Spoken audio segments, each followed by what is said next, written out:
I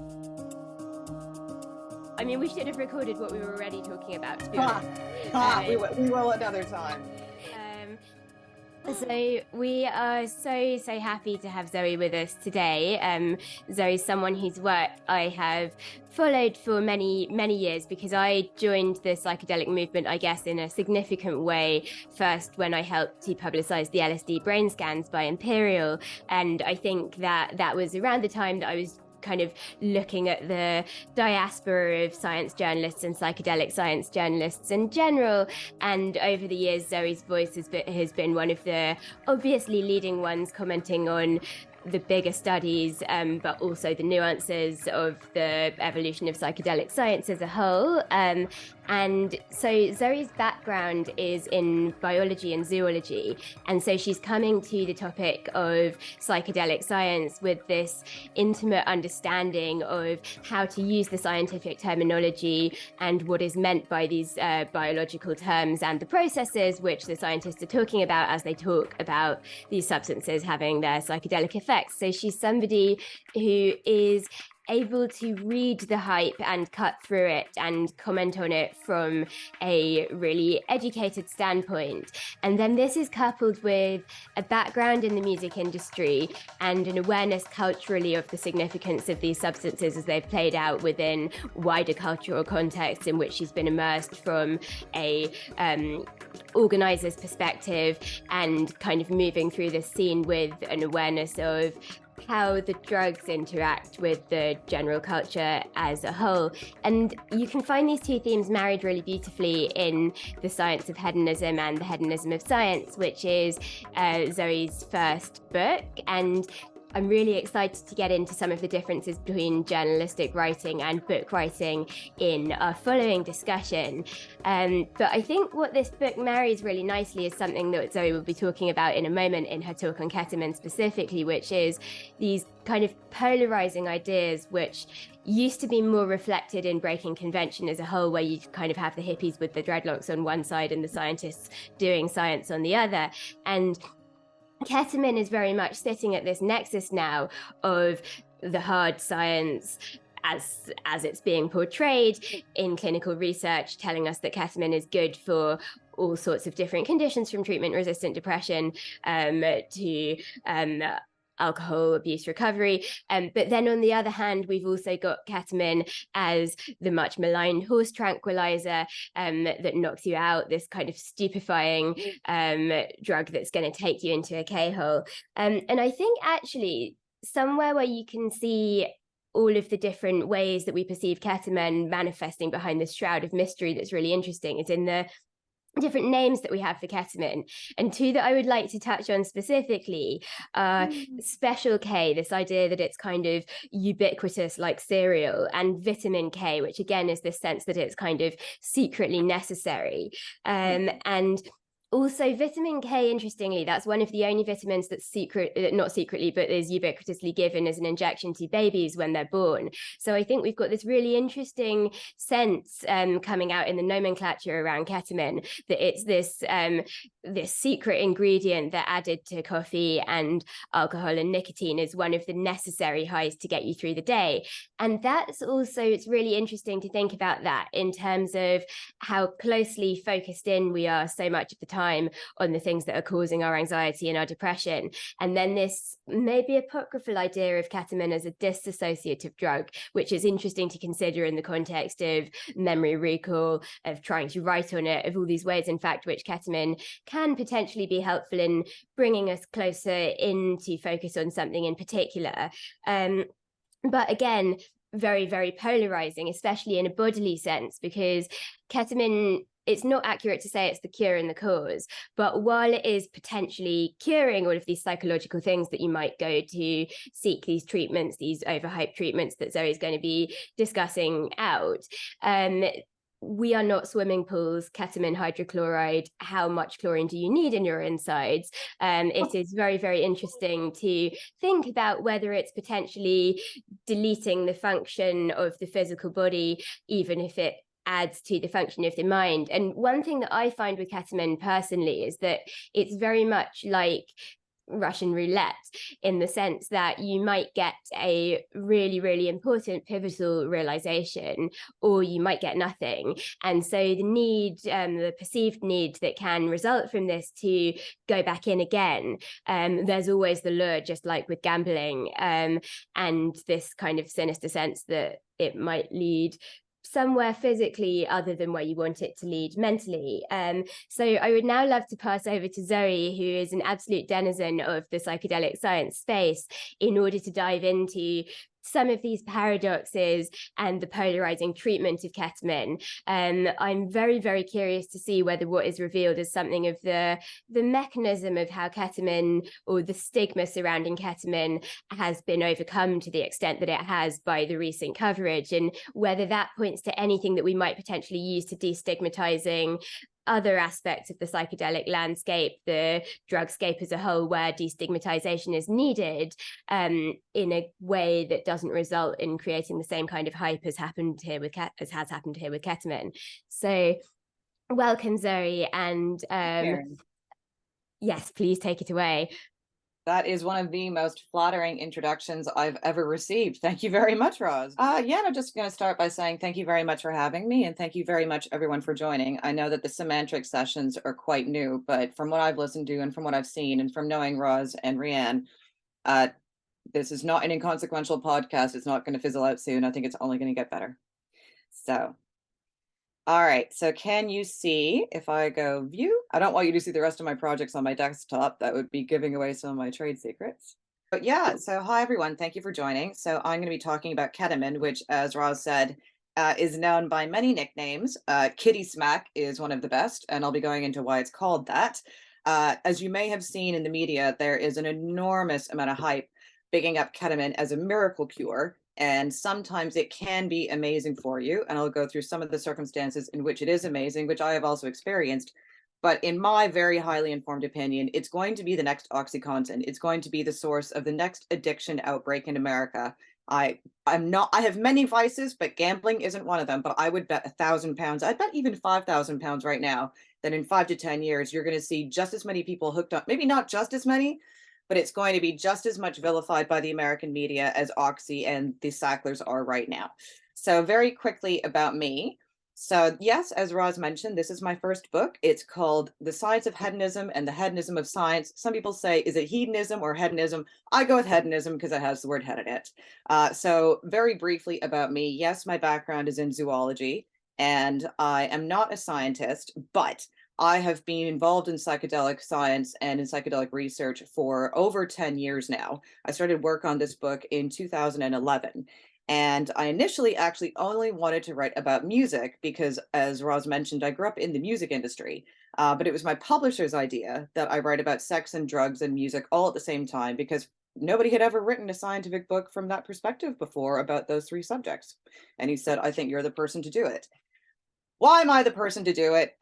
So a picture is 1,000 words. This is an actual photograph of me at 6 months old. My father is a rock promoter in Toronto, and I grew up in a house full of noise. My dad worked at home, sitting in his office, smoking weed all day and listening to the most batshit crazy assemblage of music. I don't know any other person who had a dad who would make mixtapes for summer car vacations and would put Ministry, heavy metal, reggae, James Taylor, and the Beatles all on the same tape. So some parents put their kids in sunflower costumes. My parents did this. And there's actually a partner photograph to this of my older brother at the same age. And instead, he's got Wayfarer sunglasses on and a giant spliff and headphones. And I think that when my parents took off the glasses and they saw his eyes, they thought, that's the shot. Next time we're going to do it this way. So again, very briefly, so my first book is about sex, drugs, and music. And as I mentioned, I've been in this field for 11 years. This is something I wrote for Wired in 2014. I've written for Vice. I've written for New Scientist, and I've written for Scientific American. There aren't many writers who can say that they've written for such a broad spectrum of publications. And one of my greatest achievements is this piece, which is all about music for psychedelic therapy. I am the only person in the world who can say Rolling Stone magazine paid me to drop acid. Absolutely true. And this is one of my most recent features. This was 8 years in the making. This was a cover story for an American magazine called The Nation. So a lot of British people will not have heard of The Nation, but The Nation is one of America's most important magazines. It's 150 years old. It's unflinchingly left-wing. Hunter S. Thompson wrote for it, James Baldwin wrote for it, and Martin Luther fucking King wrote for it. And this cover story is one of the biggest things I've ever done. It was 8 years in the making, all about the dangers that psychedelic capitalists, the dangers that big business are posing to the scene. And in this piece, one of the things that I highlighted was the explosion in ketamine clinics and how dangerous I think they are. The editor, of being American, obviously, he said, he actually asked me to triple the size of that section because he said he hadn't seen any other journalist talking about the risks of ketamine addiction. All they were doing was effusive evangelizing all about the beneficial properties of ketamine in treating depression. No one was talking about the risks. So he asked me to massively increase that section. And it is still today, it is such an important issue that so few people are talking about. And it makes me absolutely bananas because ketamine is incredibly addictive and it can be incredibly dangerous. So as we were saying, there's many different names for it. So there's Special K, banker's lunch, which means you can get super, I love the, yes, I can see that. Meaning you can get incredibly high for 15 minutes and then go back to work. In fact, actually, so I don't like ketamine personally, like it's not my drug of choice, but this weekend watching the coronation, just, with the spoon and the oil and all of the insanity, it's one of those moments when you go, can someone give me some psychedelics? So this kind of feels like it's not so strange. Like I'm watching this dead sober and I feel like someone has spiked my breakfast with acid. And I said to a friend, I think right now is the only time I want to take ketamine. So kitty smack, why is it known as kitty smack? Because in the traveler, or as a more offensive term would be gypsy communities in the United Kingdom, it has always been very common for kids to get into ketamine when they're about 12 or 13. And then when they're a bit older, graduate to heroin, hence why it's called kitty smack. It's known as regretamine, which means says it on the label. That's my favorite name. The last time I did ketamine was at a Max Cooper gig in October. A friend offered me a bump, and I thought, why not? And then instantly regretted it. And my favorite moment of the whole gig was when it wore off 20 minutes later. I just don't like it. And the Marmite of drugs. So for Americans who don't know what Marmite is a profoundly revolting spread that they eat here in the UK that tastes like licking someone's shoe. And their advertising campaign basically rests on the fact that you love it or you hate it. And ketamine is known as that. It's basically known as something that you really like or really hate. And I personally hate it. I've never liked it. I don't like that confusing feeling. I don't like that sideways feeling. I think one of the best summaries of how ketamine is not for everybody comes from my friend Janet, who is a lesbian and she lives in Brighton. Brighton has always been one of the big centers for ketamine use in the UK. And Janet said, Janet's gay, and she said, to me, ketamine is like the penis. It was always around. All my friends liked it. So I thought there must be something to it. So I tried, and I tried, and I tried. Don't like it. So unfortunately, in the American media, all you get is effusive evangelizing about the beneficial properties of ketamine in every single publication. The New York Times, I was paralyzed by severe depression. Then came ketamine. CNN, ketamine offers a lifeline for people with severe depression and suicidal thoughts. NBC, it's not a club drug. Right. Ketamine clinic in River North uses drug to treat depression. I think of ketamine as the heroin for my generation. Okay, there's no drug that has messed up my friends more. Nothing more than ketamine, more than heroin. I have friends who've been heroin addicts for sure. Ketamine has been far more damaging, far more than alcohol even. Ketamine has destroyed my friends. Okay, I have two female friends that got ulcerative cystitis. They got a big bag of fluid in between their vagina and their urethra that had to be surgically removed. I have several male friends who have destroyed their prostates. I suspect they can't get it up, but I haven't asked because that's a bit close to the bone. One of my girlfriends lost every tooth from there to there, and she was 26, and she lost every tooth. And one of my friends is dead. And there are at least 4 recorded cases in the UK of people who died taking ketamine because they were regular users. They overestimated their capacity, their tolerance. They had a big fat line and went to take a bath. Seemingly innocuous, like having a glass of wine or a spliff in the bath, which I do all the time. They thought they could just go and chill, and then they K-holed, and then they drowned. And those are just the four that we know about. So how many more people have already died using ketamine? There are cases of people who asphyxiated, K-holing, in particular during lockdown because people were alone. So there is, again, no drug that has destroyed my friends more than this fucking thing. Which is why I think it's going to be the next Oxycontin. I think it's going to be the next drug that was sold to us as a harmless, non-addictive painkiller, or harmless and entirely beneficial, but then will lead to an explosive, horrific addiction epidemic. And I think it's going to happen in America, and I'll tell you why. So I first came across ketamine in 2003, in fact. So I have been living in the UK for 20 years. Most people go, how long are you visiting for? And I'm like, I've lived here since 2003. So the very first time I saw excessive ketamine use was at Glastonbury in 2003. So I know there may be, for anybody who's not from the UK in this session, there's something at the Glastonbury Music Festival, which is called the Stone Circle. So it's an area of the festival that's basically like the Wall Street of drugs. Like it, consumption, buying, selling, trading is very open there. I have friends who would go to the Stone Circle with like a small amount of drugs and money, and then come back after 2 hours with tons of money. It is essentially like the stock trading floor, but it's also a fun place. So I was sitting there with a couple of friends, and it was silly o'clock in the morning, and this woman was just nattering shit at the air, like complete nonsense.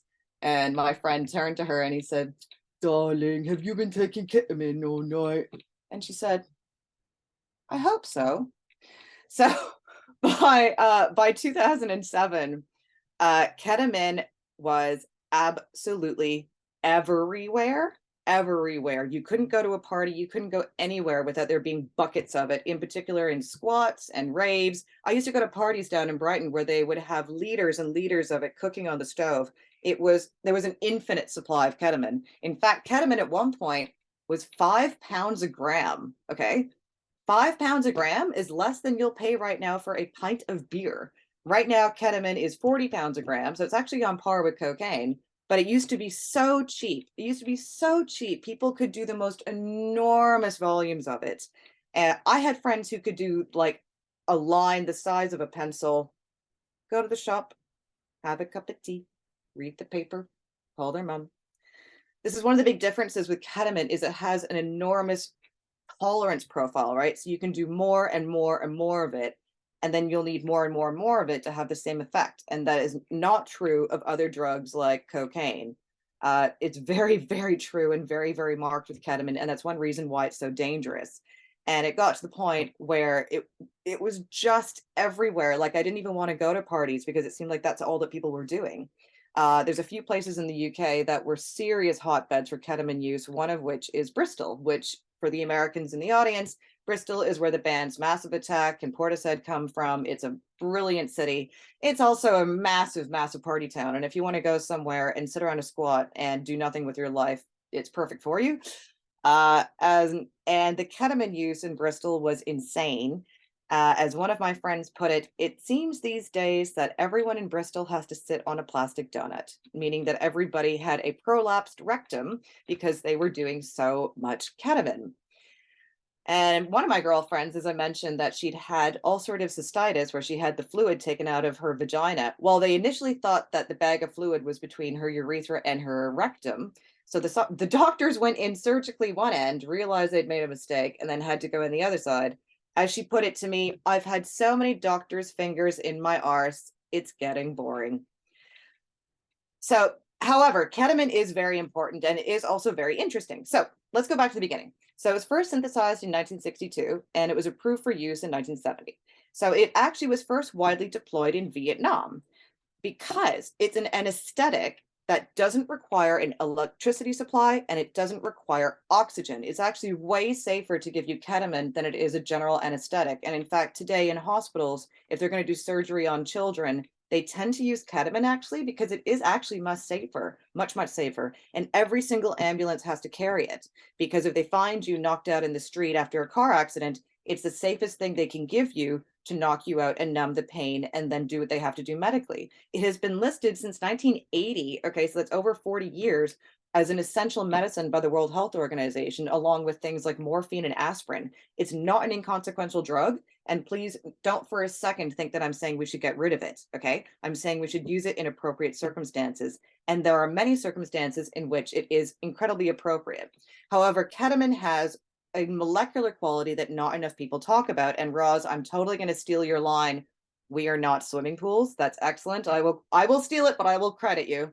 So ketamine contains the element chlorine. Okay. Every other drug from cocaine to LSD to sugar, they all contain carbon, hydrogen, nitrogen, and oxygen. That's pretty much it. They all contain very standard, those four elements. Ketamine contains chlorine, which is a component of bleach, and it has a spare pair of electrons, as far as I understand it, that allows it to bind to things. The only other drug that contains chlorine is angel dust, PCP, and it has many of the same qualities. As one of my friends put it, ketamine is a sideways. It's not an up or a down, it's a sideways. And I've never smoked PCP, but people say that it's very much like that. Like, it's just confusing. It's not enlightening. You don't get the sort of looking at the sunset, seeing the majesty of the universe, or meeting entities. You're just you alone in crazy land. So, however, as I said, it does have important uses. Okay. And I realized recently I had intravenous ketamine when I was 18 years old in Canada. I had some impacted wisdom teeth that had to be taken out in a hospital surgically. So they had to cut a hole in my jaw from the side to get them out. And I didn't have a general anesthetic when they did this. They gave me intravenous K. And I was a naive, wholesome Canadian kid. I'd never come to the UK, so I was still pretty wholesome. And I'd never had any powder drugs at that point. As a Canadian, I'd had lots of weed and mushrooms, but I'd never even had cocaine or MDMA. So this was my actually very first experience with a weird psychedelic narcotic. And when they removed my teeth, it was absolutely magic. I didn't feel a thing. I was still conscious. I remember I listened to Bell and Sebastian on my headphones. I was there. I was present. I wasn't under. I didn't feel a thing. And it was totally painless and fucking fantastic. Compare that to years later, I had the other wisdoms taken out manually, where they just yanked them out. That was absolutely horrific. I could hear my jaw crack. Nothing about it was pleasant. Ketamine is incredibly important, and it absolutely does have very important uses. However, every single drug, whether we're talking about heroin, aka diamorphine, which you can still get in hospitals, right? It's a very important drug. Whether you're talking about heroin, caffeine, ketamine, LSD, cannabis, every single drug is a double-edged sword. And anybody who tells you that any drug is only beneficial is either lying or they're selling something. Every single drug has the capacity to heal as well as harm. Every single one. So ketamine has a really funky quality, which is called the rapid antidepressant effect. And so this was first discovered in the USSR, in fact. People don't like to give the Soviets credit for things they did first, such as sending a man into space, Yuri Gagarin. Oh, take him over bloody Elon Musk. So it was first explored in the Soviet Union as a treatment for addiction by this guy named Evgeny Krupitsky. Later on, when he was working in America, he found the antidepressant effect. So what ketamine does, and this is real and this is true, it causes something called synaptogenesis, which is the formation of new connections between brain cells, and neurogenesis, which is the formation of new nerve cells, full stop. He does this by releasing something called brain-derived neurotrophic factor, BDNF, which is also known as fertilizer for the brain. And it has been identified as a potential life-saving treatment for people who have treatment-resistant depression. Now, treatment-resistant depression is people who have already tried several different kinds of SSRIs and had no help.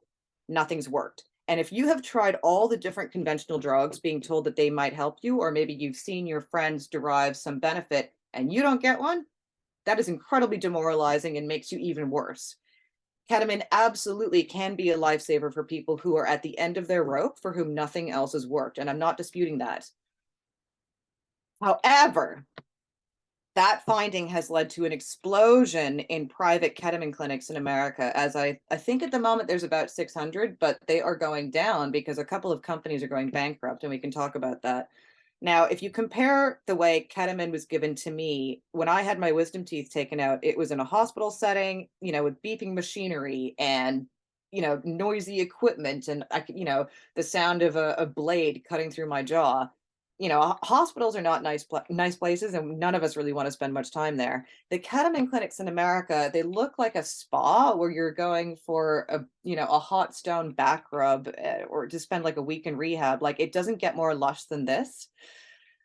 I mean, this is the emergency room. This is not. So these are owned by a company called Field Trip. Again, plush, nice environment, the kind of place that you're going to want to go back to. This is the company Field Trip. I wouldn't normally make this joke, but they're going bankrupt. As soon as I saw this photograph and I saw an exposed brick background with 5 dudes wearing denim jeans, wearing white colored shirts, I said to myself, oh, I bet they're from Toronto. And indeed, they're from Toronto, which is where I'm from, which is now basically San Francisco 2.0. It's a city that's dominated by 2 things. One is tech companies full of rich dudes getting paid way more money than they deserve to do asinine shit. And number 2, huge collections of homeless people in tent cities across the city. Last time I was in Toronto in 2017, I went to the old parks where I used to play baseball, and they are full of homeless tent cities now. It's embarrassing and it's shameful, and I'm not proud to be from there. But I know something from Toronto when I see it, and when I saw that photo, I knew it. Look at how much they charge. So ketamine used to be, as I said, £5 a gram. You will now spend $4,500 for 10 sessions with you get 3 sessions of integration therapy with this. Integration is basically the therapy that you get after your ketamine dosing, where somebody who's a professional will talk you through what you experienced, what you saw, how that matters. Again, look at that price tag, $4,500. A friend of mine, a very old friend of mine, his boyfriend is getting ketamine therapy for the price tag of $7,000. $7,000. Compare it again, £5 a gram in 2007, £40 a gram right now. It's now in the UK, and I know some of the people who run this company, and they know how I feel. So I'm sorry, but this is how I feel. Ketamine therapy in Bristol. Bristol was then and is still the epicenter of ketamine addiction in the UK. But the very first clinic that opened in the UK to use ketamine as a treatment for both depression and for alcohol use disorder was in Bristol. Bristol. So if you're paying £4,500 for ketamine, actually here it's £6,000. If you're paying $6,000 for ketamine treatment and you're in Bristol, it's not going to take you very long to realize you can literally walk 100 meters and find a squat where you can get basically the same thing for way less. And when people say, oh no, but the ketamine they give you in a clinic is injected, it's totally different. Good thing that homeless people never figured out how to inject anything, eh? There we go. Full treatment, £7,000. Again, what's the problem? So because it contains the element chlorine, ketamine is extremely toxic to the bladder. As I mentioned, you can develop something called ketamine-associated ulcerative cystitis. There's not just the threat that it poses to the vagina, as I mentioned, the female friends that I have who got those cysts. It's incredibly toxic to the bladder. And people who are regular users of K will get things called K cramps, where you get this horrible bearing down pain. I know girls who basically had a UTI nonstop for 4 years in a row when they were at university because they were always doing ketamine, even when they weren't doing very much. There's now a new treatment called neobladder, where they make you a new bladder out of your rectum. They take a part of your intestine and make you a new bladder, and I'm not making this up. And there are many cases in this country of teenagers who had to have colostomy bags surgically implanted because of their ketamine addiction. Can you imagine what it's like to have a colostomy bag before you're old enough to vote? And I will say that in this country, a lot of kids learn about drugs and get into it before they get into sex, which is kind of a shame. I don't think having a colostomy bag is really going to help you lose your virginity very effectively, is it? Again, as I said, it has an enormous tolerance profile. So that's one of the biggest problems, is that people do more and more and more. I have many friends who used to do like 5 grams a day, right? Think about how much that is. Like, I don't even know cocaine addicts who do 5 grams a day. It is also known as the only addictive psychedelic, which is very weird. So LSD and psilocybin tend to be considered as the opposite of addictive. If you have a really huge experience, you actually don't really want to do it for another 6 months or so, whereas ketamine is very, very, very, very Moorish to people who like it. Now, I'm going to get into this. The very first reports of addiction epidemics from ketamine were not actually here in the UK. It was in Asia, in Taiwan and Hong Kong. And this goes back to the year 2000. Again, because of that chlorine, right? So classic psychedelics interact with the serotonin receptors in your brain, and that includes DMT, psilocybin, LSD. All of them interact with that system. Those are classic psychedelics. Ketamine interacts with the glutamate system, okay, with N-methyl D-aspartate. It's a totally different beast. It is not a psychedelic. And if you want to talk about language, the way it's being labeled as a psychedelic is one of the biggest problems, because it's being wrapped into the psychedelic renaissance and it doesn't belong there. It's a different drug. Now, as I said, addiction epidemics go back to Asia for, 20 years ago. This is a report from Toronto, in fact, where I'm from, 2007. Ketamine-associated ulcerative cystitis, a new clinical entity. So that paper would now be 16 years old. Urinary tract disease associated with chronic ketamine use, 2000, British Medical Journal. Ketamine-associated ulcerative cystitis, a case report, blah, blah, blah. Malaysia, 2010. This is the best title for a scientific paper on ketamine. A murderer of young bladders. This is from 2013 from Hong Kong. Celia Morgan, who is basically, I would say, the world's best expert on ketamine addiction, she told me that I've seen 16-year-olds who are now infertile and wearing colostomy bags for the rest of their life because of ketamine. Yet people I've spoken to who run ketamine clinics in Canada and America will confidently tell me that ketamine addiction isn't a thing, and they've, quote, looked at it. It's definitely a thing, and people are minimizing the risks for corporate gain. I know some of the people who've been condescending to Celia about this, mostly men. Like, that is a definition of mansplaining, telling the world's top ketamine expert, oh, I've looked at ketamine addiction and it's not a thing. Owen Bowden-Jones, another addiction expert here in the UK, he said, we saw a woman who had been doing 20 grams of ketamine daily for 8 years. 20 a day. He said there's an overrepresentation of ketamine abuse by traumatized women using it as an emotional anesthetic. So Adam Winstock is a colleague of mine who runs the Global Drug Survey. He's one of my very first one of my very favorite drug scientists. He's no bullshit. Everything he says is on point, and he's funny. He told me about 10 years ago that there's two very interesting subpopulations of people who get addicted to ketamine. One of them is women who were sexually abused as children. And that actually really rings true. A lot of my friends who were ketamine addicts were girls or women who had been sexually abused as kids, and not just like one incident, like, systemic abuse.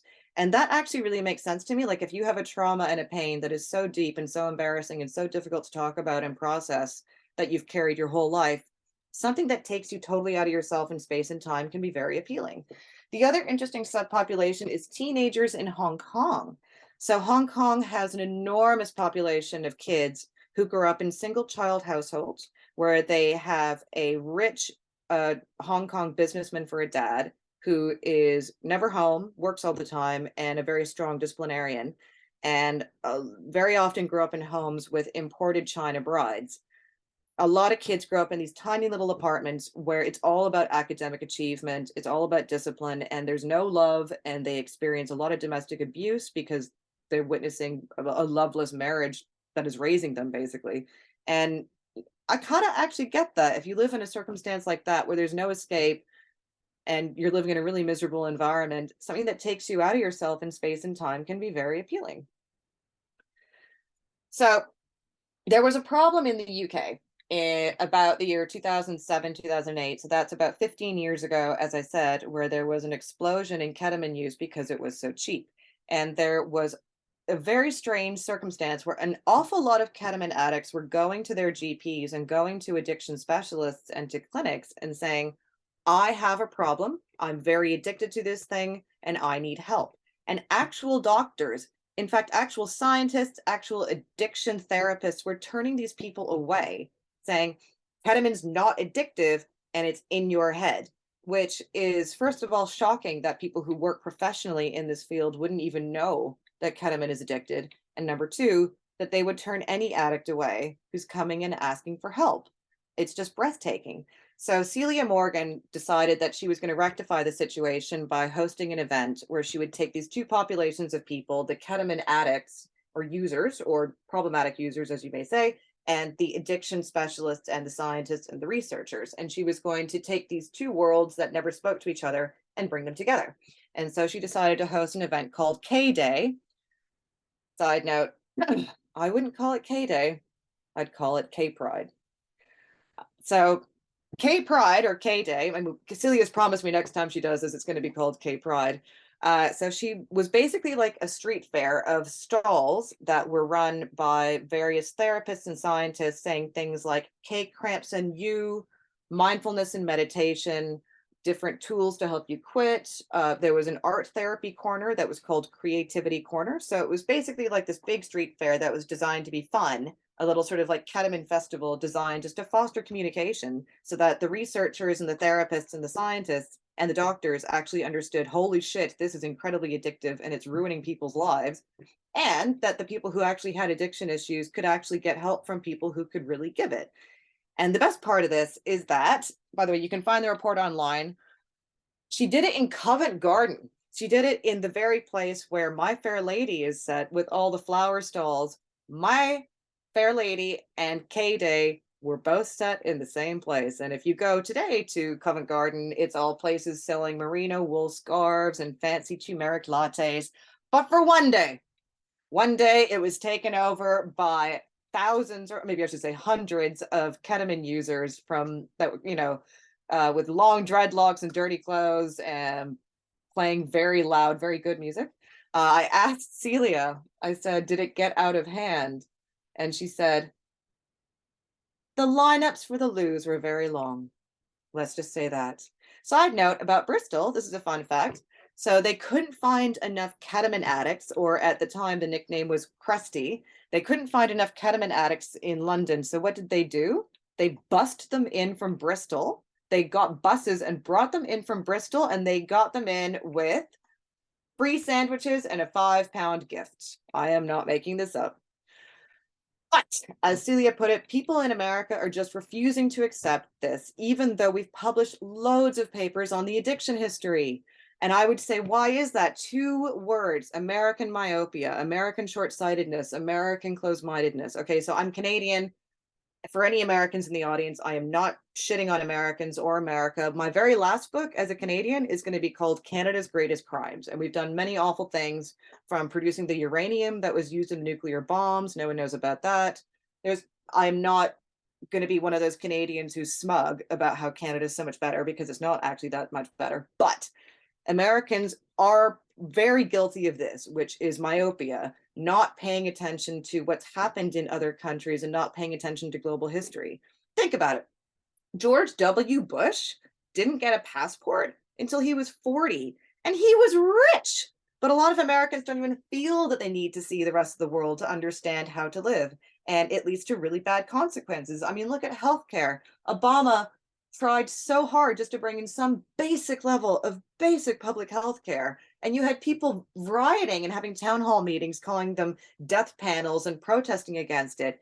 Absolute insanity. The number of Americans who are beholden to the idea, greatest country in the world. And you say, well, what about your literacy rate? You're number 17 and greatest country in the world. What about your maternal mortality? What about the fact that Black women are 9 times more likely to die? Greatest country. I was like, fine, yes, greatest country in the world. So Americans don't pay attention to what happens elsewhere in the world. The other thing is that Americans love pharmaceuticals. They really do. We all know this. Look at the opioid epidemic. Americans love pills. I often say to British people, if you really just want to see something mind-bending, just sit down and watch ads for pharmaceuticals from American television online on YouTube for an hour. Watch all the ads with women running through fields of daisies and puppies and crap when they're advertising Xanax and all kinds of crazy shit. I think the best line about how Americans love pharmaceuticals comes from my friend. One of my friends was in a hostel in Berlin, chatting to a dude. They were drinking, and my friend said, should we order in some gear? Which means, like, should we find some drugs? And the guy pulled out a box of Xanax. And my friend said, ugh, bloody Americans. Don't do drugs that come in a box. Yeah. Effexor, I got my playfulness back. Okay, so this is a new phenomenon that we have with mail order ketamine. Companies that will mail pills of ketamine to your house. This is a company called Mind Bloom. Psychedelic medicine is here. We believe in you. As if this is from Field Trip, who also do mail order kits, or did until they started to go bankrupt. I was looking at some of these companies. I showed them. This is amazing. This is an advertisement from South Carolina. Very simple. You've got treatment resistant depression, take the ketamine, all done, right? Bob's your uncle. This is again before they started to go bankrupt. Field Trip mailing you pills of ketamine that you then take at home by yourself. And then for therapy, you talk to an app on your phone. Taking ketamine at home by yourself and dicking around on your phone is basically how a lot of my friends wasted years of their lives doing nothing with their potential and destroying their bodies. And now actual companies are mailing people pills of ketamine. And I'm amazed that nobody's looking at the liability, because it's only going to take a month for somebody to realize they can just get the ketamine for nothing off the dark web. But their introductory drug, their introductory way into using ketamine was a private company, right? Here we go, more of it. Ketamine therapy from the comfort and safety of home, blah, blah, blah. Redefining the meaning of happiness. As one of my friends said about that beautiful redheaded woman, he's like, yeah, that's what our friends looked like before they discovered ketamine. And I love that these two companies not only have the same shtick, which is sending you ketamine to take it home, they also have the same stock photo on their website. And if you don't want to pay the $7,000, 7,000 pounds at Awaken or another company to do it in private, you can do it very cheap for just doing it at home with an app, just a few $100. But again, you'll just pay $40 for a gram if you get it off the dark web. Just goes on and on and on. This was amazing. This company is now bankrupt. Peak. When you click on the button, do you offer talk therapy? At this time, Peak does not offer talk therapy, and Peak's providers are not therapists. So they're just basically high-end drug dealers who are charging 4 times what they charge you on the dark web or at a dealer's house. It's remarkable. So the reason they can do this is that ketamine can be prescribed off-label for conditions for which it's not actually approved. So I believe technically in most parts of the world, the only thing that it's legitimately approved for use is as an anesthetic, okay, and which is good for, but you can prescribe it off-label. Like for example, and this is many drugs are like this. Like for example, trazodone is an old school tricyclic antidepressant that can be prescribed off-label for insomnia. So basically people can just suggest ketamine for anything. And one of the problems is that it's not just being given out for people for treatment resistant depression. It's also being given to people who have garden variety, periodic depression, postpartum depression, anxiety, PTSD. But a bigger issue is that there's no central monitoring. Okay. So there's nothing stopping you from going to a different, if you had the money, if you wanted to, you could go to a different private clinic every single day in America to take ketamine. Every day you could do it. And this has already happened. There was a case study of a guy who was going to 11 different clinics crossing state lines. And that was in 2016 in America. So it's not even new.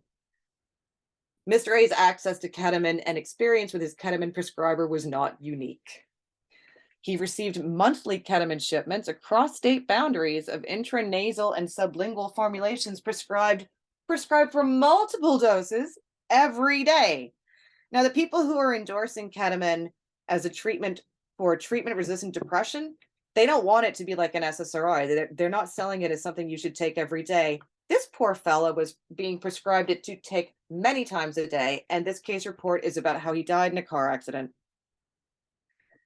Intranasally every 4 hours. Every 4. I even have friends who are ketamine addicts in Bristol who didn't do K every 4 hours. Now, this is the most important thing. And if there's one message to everybody listening that I want them to take, it's that, yes, it does cause a rapid antidepressant effect, but that antidepressant effect goes away very quickly, sometimes after a few weeks, but in many cases, just after 5 days. So one of the magic tricks with real psychedelics like LSD and psilocybin is that whatever psychological transformation that you have, it tends to actually be incredibly long lasting. And I've had some experiences myself with psychedelics where the change that I experienced and the insight that I gained stayed with me for the rest of my life. The issue with ketamine is that the magic of that antidepressant effect goes away very quickly. This study found that it went away after 1 to 2 weeks after infusion, but a longer term effect is little reported. This one found it went away after day 5. Day 5. Now, if you have really serious depression, and I mean not garden variety depression, the kind of depression that makes you suicidal, if you have felt that way for years and then you suddenly feel magically better and then it goes away, you can often feel a lot worse. Okay. Like if you crash back to zero again, you then often feel lower than you did before. And again, I had intravenous ketamine when I was a teenager, and it was magic. And it did feel beautiful. It was a wonderful experience. I remember exactly what music I listened to. It was fantastic. But if I had serious depression and then felt that, and then it went away, there is no way I would only do that drug once, and I would find ways to do it again and again, which is why I truly believe this is going to be the source of the next addiction outbreak. There's no way that people who have serious depression, who feel that magic, will not want to do it again and again and again. And keep in mind, it's very addictive and it has a huge tolerance profile. But it's still a very important anesthetic, going back to the point that every drug is a double-edged sword. Now, regarding American myopia, and I want everyone to pay attention to this. This is a very, very interesting story that I have to tell about the difference between the UK and America. So in 2015, I broke my leg. I got a spiral fracture and I had to have surgery to put in this metal bar in my leg. So before I had the surgery, they decided they were going to give me Oxycontin to take home. And then after the surgery, they said to me, "We've changed our minds. You don't need Oxycontin." And I was like, "Yes, I do. I'm not leaving. I'm not leaving here until you give me Oxycontin. You just cut me open and put metal in my body. I'm not going home with just paracetamol." So it took a long time to convince them. One of my friends said, "Oh man, that now means you've got DSB on your medical records, which means drug seeking behavior." I don't care. I wasn't going to go home in this state without proper painkillers. So I had the surgery. My mother took me home. I finally got into my apartment, up 2 flights of stairs, by the way. Got into bed, had some food, had some drinks. I was like, okay, finally, now I'm just going to have a painkiller and watch a movie or whatever. And then my phone rings. "Hey, Zoe, it's the hospital." "Uh-huh. So we gave you too much Oxycontin." I was like, "Sucks to be you." They're like, "No, you don't understand. We're coming to get it." I was like, "Excuse me?" Like, "We're coming to get the extra pills." They were supposed to give me just 14 Oxycontin for 2 weeks. They accidentally gave me 21, which you wouldn't think is a big deal. In the UK, they are so terrified to see a replication of America's opioid epidemic. And obviously, we know this being the UK, it would very easily happen. They are so terrified that an Oxy prescription could then lead to me becoming an opioid addict.